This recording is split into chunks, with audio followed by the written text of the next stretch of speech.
Hello everybody and welcome along to GG ahead of another great week of racing at Meydan. Really looking forward to Thursday night's card. 7 races in total, 6 of them for the thoroughbreds, and the official feature is the Group 2 Rasheed, but it's lost quite a lot of its lustre now that Ben Battle hasn't been declared. The rumour is that we'll see him on dirt next week at the Carnival prior to a possible Saudi or Dubai World Cup campaign. Without him though, Saeed bin Straw still has a strong hand with Dream Castle, but he's looked a little bit difficult to ride and not the same horse he was last year so far this Carnival. So I'm going to overlook him in favour of Barney Roy, who takes a step down in grade here really for Godolphin and Charlie Appleby. He was last seen running a good race, but probably a little bit outclassed in the Queen Anne Stakes at Royal Ascot. The break since June isn't really a concern. He's a horse that's gone well fresh. He has, of course, won since that aborted stud career, and I really like him in the Al Rasheed there.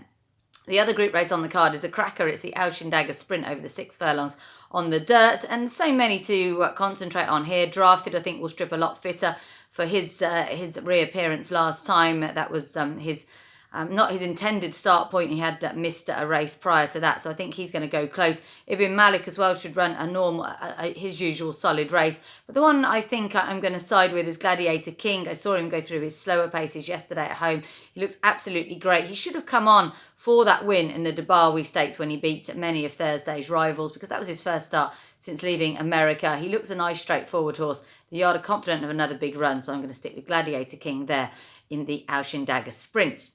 We've also got a listed handicap over the 2,810 metres, and Universal Order impressed me with how he won last time, albeit over shorter. He's got a lightweight once again to carry, and that's certainly going to assist him.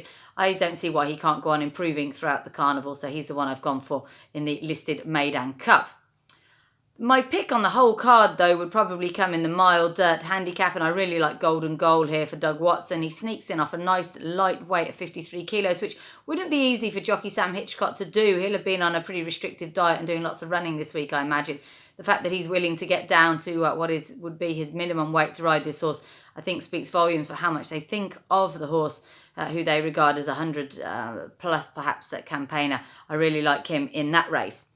It looks a lot more competitive once we switch onto the turf for the 1,600 metre a mile turf handicap, and I think Godolphin could again be the people to concentrate on, though. Land of Legends just has the profile of a horse who can do really well here at the Carnival for Saeed bin Straw. He's been off since August when they tried him in a sprint, which didn't work out. He's 3 from 6 in his career, and I think he is the one here. But I also quite like at a bigger price championship to run maybe into the placings. I thought he travelled really well before getting tired last time, and this is a step down in grade for him.